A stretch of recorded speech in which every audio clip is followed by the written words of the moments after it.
today I want to show you our immersion cooling tank. Recently, we have upgraded with a new version. Now let's see what is the difference. We have designed a tool handle on the tank which can support us to carry easier. And also we have designed a transparent window on the top of the cover so that we can check the inside working situation anytime in line.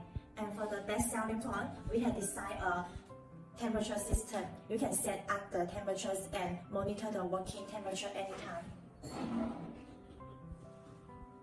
This immersion tank we will work with the dry cooler. Now let's see how to assemble them. This is all the accessories we need: 2 tubing and some lockers.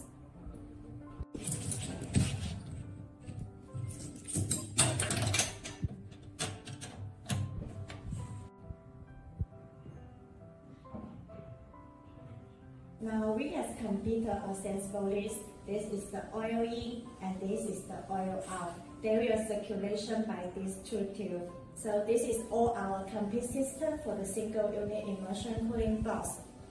Do you like our new immersion cooling tanks? If you have any idea, you can leave your comment to us and assist our official website to detailed information. Thanks.